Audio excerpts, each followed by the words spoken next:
Hello everyone, it's Jamal Thomas. Welcome to the Progressive Soapbox. So the question has come up about the federal job guarantee, and yes, I am so happy we're having this conversation about federal job guarantee instead of talking about Russians and Trump and all those other stuff. Because these are the policies I want to see espoused across the United States, because I believe this will change the world or the life of some of the people in the United States. If you are looking to do something to get rid of poverty, you can have a universal basic income that would help. But one of the other things that would be crucial to doing so would say that if you want a job, you can get a job. The federal government will provide a decent, well-paying job that would have magnificent consequences all throughout the United States from the standpoint of eliminating, or at the very least, putting a severe dent into poverty. If the private sector is incapable of giving people a job, then fair enough. The government can do so. Government makes jobs all the time. Question becomes, as some people ask, how do we pay for that? That sounds pricey. That sounds expensive. Mind you, we spend nearly $1 trillion on the military. Let's cut the military budget in half and let's use that money to pay for the federal jobs guarantee.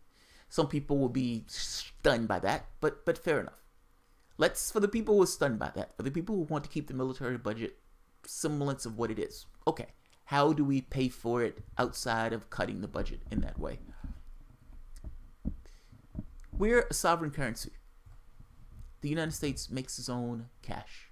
We can never run out of dollars because we make those dollars. We spend like $1 trillion on the military. When they wanted to raise the money for the military by $80 billion, they did it blink of an eye. $80 billion. The United States is not it's not cash strapped. Let's say it that way.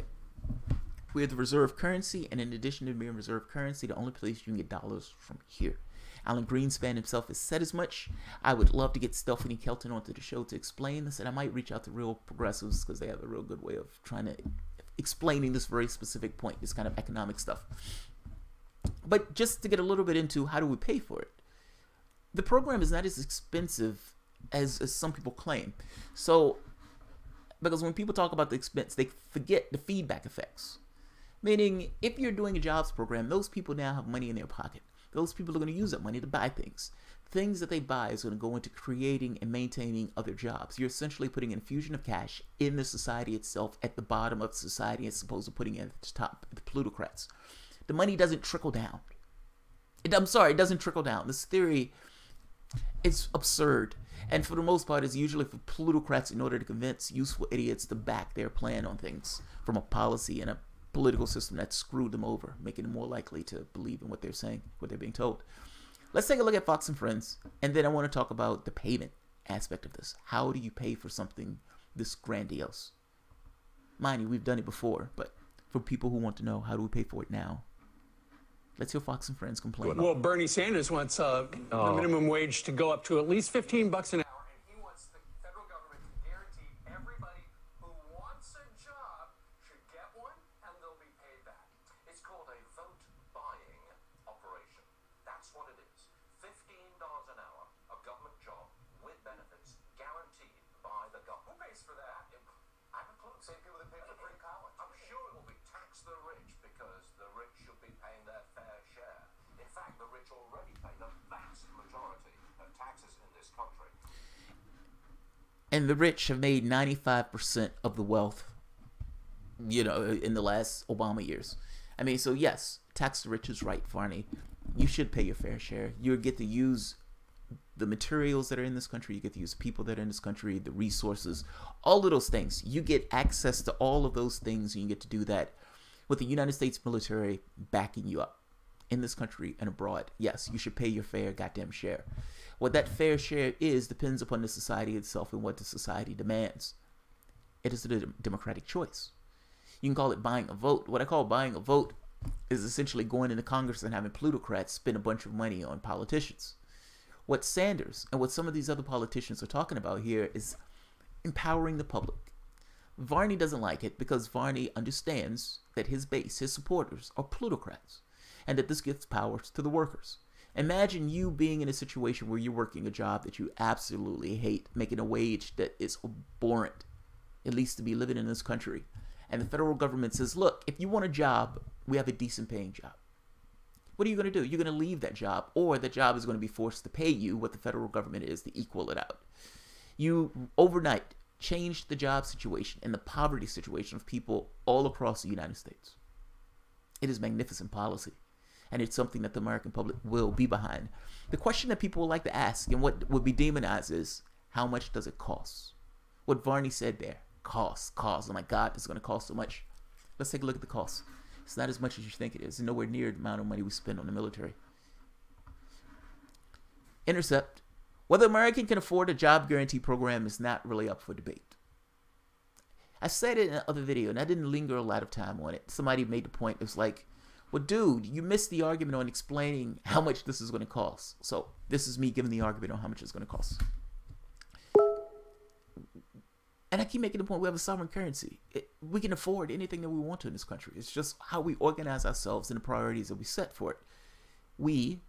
There's no God above, there's no hell below that is forcing us into this particular arrangement, in these particular policies, making these particular laws. If we decide that human beings are more important, that we need to put value into human beings, and part of that value means you can't be free unless you have the access to the things that you need, and parcel to the access in our society is working, then you should allow people to get a job. It's amazing policy. Republicans always scream about wanting people to pull themselves up by their bootstraps. Well, we are the government and we're going to give you boots. We're going to give you boots. Let's look at the cost. David Dayen. Senator Bernie Sanders' endorsement of a guaranteed job for anyone who wants one, joining previous supporters such as Kristen Gillibrand and Cory Booker, reinvigorated a debate that has been roiling within economics Twitter and academic circles for a long time. Those more partial to universal basic income untethered to work clash with job guarantee supporters from the left. Those who see the job guarantee as a dangerous slip into socialism attacked from the right. And mainstream Democrats not running for presidency don't really want to talk about it at all because they don't stand for anything. They're valueless. They're essentially empty husks in which corporations have put themselves into in order to parrot certain things, while at the same token leaning in corporate interests. They would never talk about this because the last thing that the people who pay them wants is for workers to have the secondary option of being able to get into the public sector for a job. They're never going to touch it. Never. Let's keep going. Those fresh to the debate, meanwhile, instinctively ask what feels like an intuitive question. How on earth can we pay for it? But if we're going to have an honest debate about whether the government should be spending hundreds of billions of dollars so that people can obtain jobs, we should acknowledge that the government already does. Officials at the local, state, and federal levels push enormous amounts of money towards stated purpose. They just channel it through corporations in the form of special tax breaks and economic development subsidies. It's not clear that the businesses actually use all that money to create jobs, rather just enjoying the subsidies and tax cuts for themselves, so that the purpose really is to create work for people. The new jobs guarantee debate offers a much simpler and probably much cheaper approach to the same end. Think about what they're saying. This indirect method of, I'm going to shove all this money to a corporation and give them tax cuts, and I'm going to hope to God and pray to Jesus that they take these tax cuts and they use these tax cuts to make jobs. What they often do is say, thank you for the tax cuts, and they put that money in their pocket and they go about their affairs. Fact is, their job is to maximize their profit. Part of maximizing their profit is cutting down on labor costs. No one in their right mind is going to say, I'm going to create a job just for the sake of creating a job. Nobody does that. You create a job because you need a job to be filled. It's not the other way around. This idea of trickle down is nonsense. But nonetheless, this is what Republicans push because Republicans are paid by people who want them to push that particular ideology. Democrats push this also because Democrats are paid by the same people who want them to push this particular ideology. I am for universal basic income and for the jobs program. I am for both. I think you need both.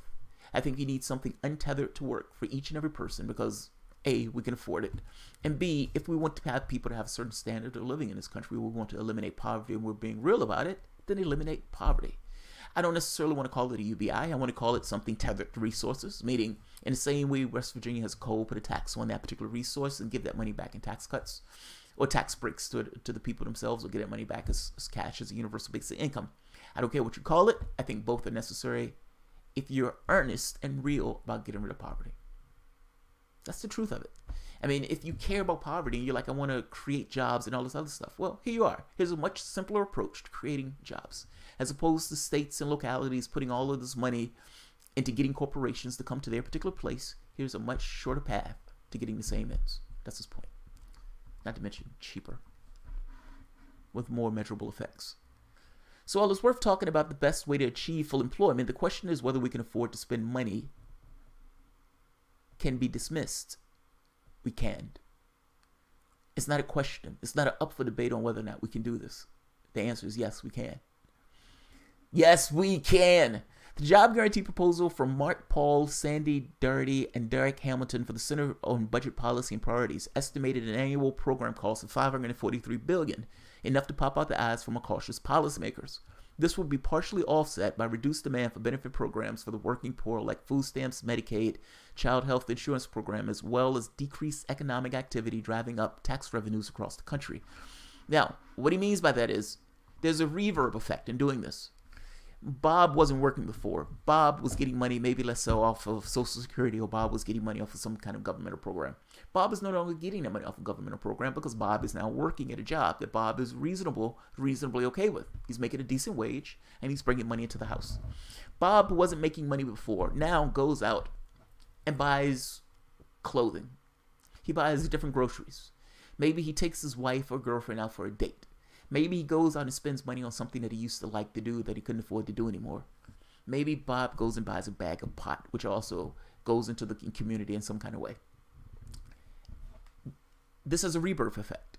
The fact that Bob now has money in his pocket means Bob is going to spend that money in the community. You're talking about putting an infusion of cash directly into the bottom and allowing that to go to the top, as opposed to putting money in the hands of corporations and praying to Jesus and Allah and Zeus that they somehow sprinkle that money down on the rest of us. I love the idea. It's a fucking amazing idea.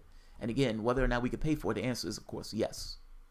The answer is, of course, yes.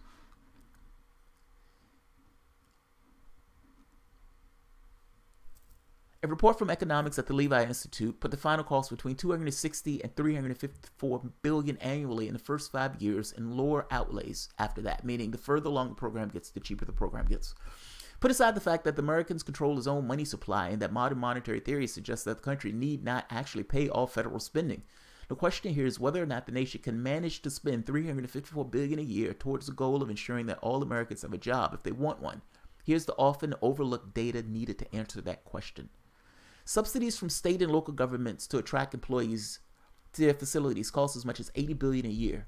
I have to say as much as, because local governments and businesses keep those deals secret.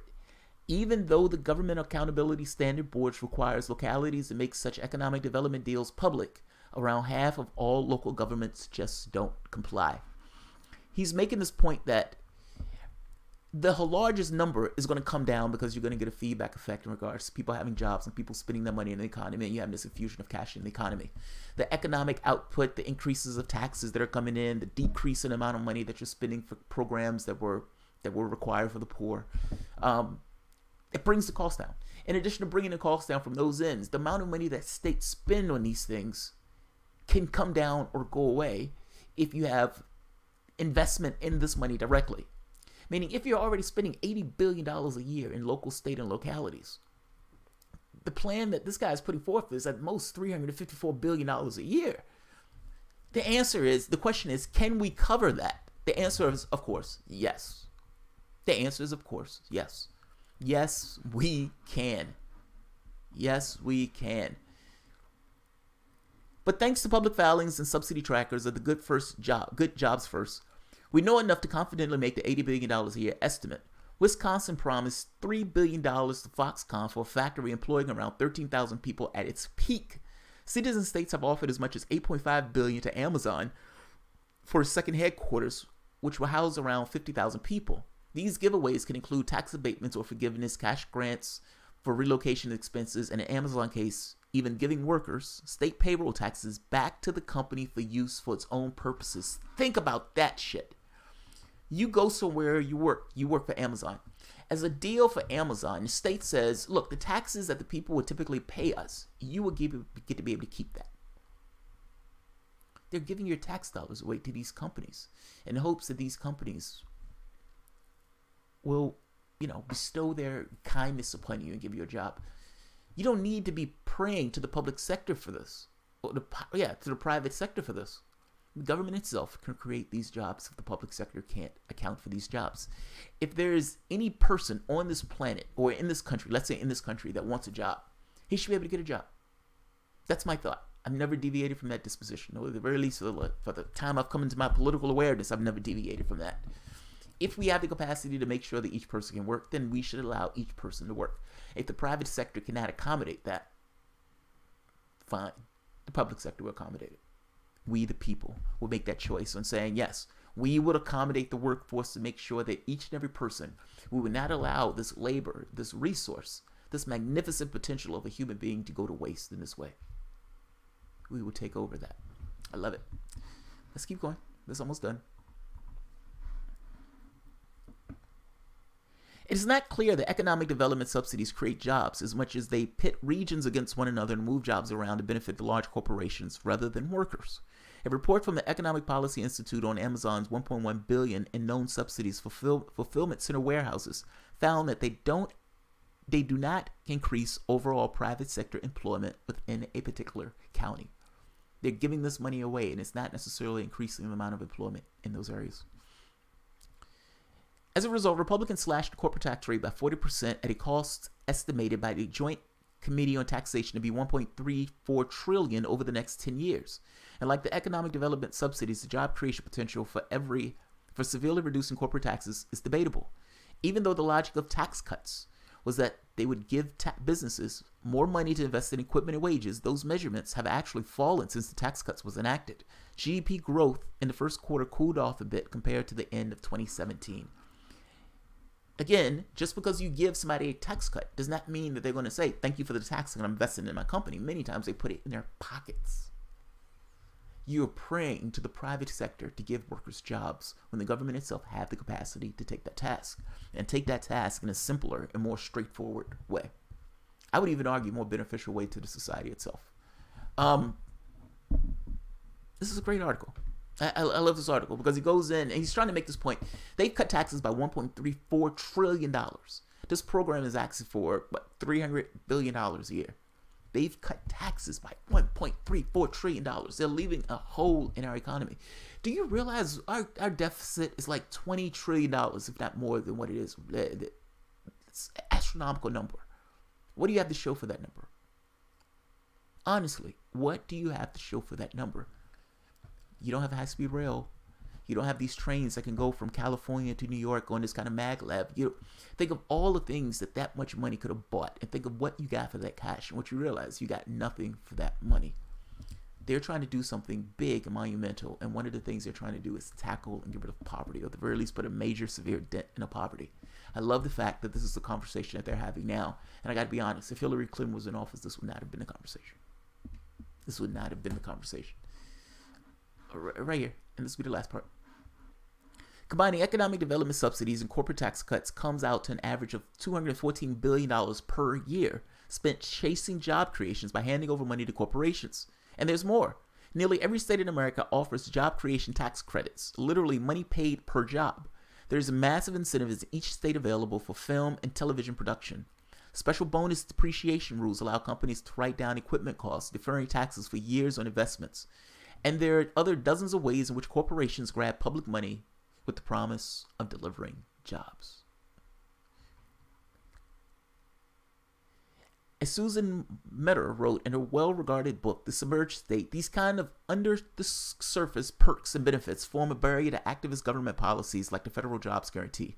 While enormous sums are funneled to private industries beneath the surface, the same policymakers who greenlight the expenditures claim that the large public sector outlays to create public jobs are fiscally impossible.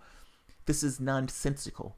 The current unemployment rate of 4.1% may lead those dumping hundreds of billions of dollars into corporations to suggest that their plan is working. But the lower employment population ratio and tougher employment prospects for people of color suggests that there's more to be done. Not just there's more to be done. That number of 4.1% is a fudgy, bogus number.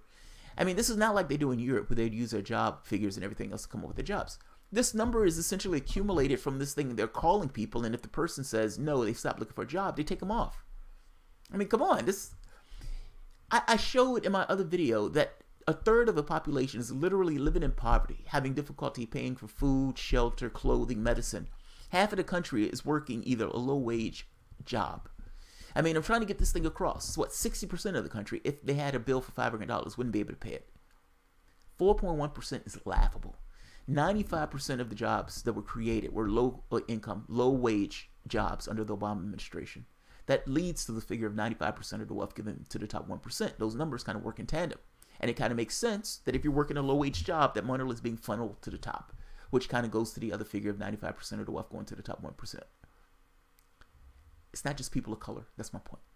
That number, that 4.1% number, is dodgy at best. Let's keep going. Because just because you're employed doesn't necessarily mean you're gainfully employed. And part of what Sanders was talking about was also $15 an hour. Gainful employment. Gainful employment. But the one critique that cannot really be put on the federal jobs guarantee is that it costs too much. Or at least you cannot say this without ignoring the amount of taxpayer money already employ for that intended purpose. That existing money could be channeled into direct job creation pretty quick. It's entirely reasonable to differ on how to accomplish the ultimate goal of ending poverty and crushing burdens, both psychological and material, of unemployment. But there's no real debate on whether America can afford it. We're already picking up the tab. Great article. Who wrote this? I'm trying to start calling out the names of the people who wrote the article. David Dayen. Great article, man. Great article. I'm going to put this at the bottom. The article makes the point. I think I've tried to make some of these points in the other video. I didn't emphasize this. I was chastised by one of my subscribers saying, hey, dude, you didn't focus on how you're going to pay for this. I'm focusing now on how you're going to pay for it. So I will leave this here. The article is at the bottom for you to read the entirety of yourself. Great article, David Dayen. I probably didn't focus on this part because I thought this was the... Of course we can afford it.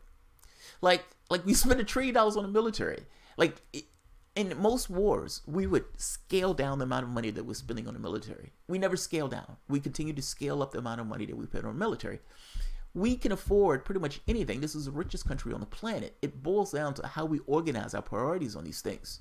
And up to this point, we have not organized getting rid of poverty. It has not been a main to-do. Well, it's on the agenda. It's being talked about. And the one thing that they can't say about this program is that it's unaffordable. It is amply affordable. We just need to reorganize how we go about our affairs. We can get rid of poverty in this country. We can get rid of poverty. Not in 20 years. We can get rid of poverty recently and soon. So I will leave it at that. I hope this is not just done for political effect. The universal basic income and the federal jobs guarantee would literally go tremendously. And not just alleviating poverty, but also alleviating mental illness. We wonder why people are on drugs in this country to such a degree, or why they're using drugs. And I know Bernie Sanders like to put it on the drug companies, but these are people who are, for whatever reason, binging on these particular drugs. They're doing it for a reason. Now, imagine the situation where half of the country is in poverty or on a low poverty wage and barely making ends meet and sunk in mountains of debt. Some of these people having these college loans, while at the same token not making enough money to pay those loans. You're ensconced in debt. Many of the people are working low-wage jobs, not being able to access the things that they fully and readily need. Yeah, I would imagine that would be somewhat of a stressful situation.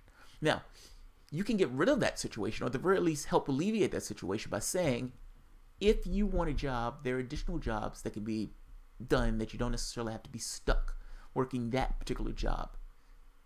That reforms what it means to be a worker in the United States, and it reforms it from the perspective of the workers themselves. So I hope I'm not playing this too much into what a program like this may be. I don't think I am.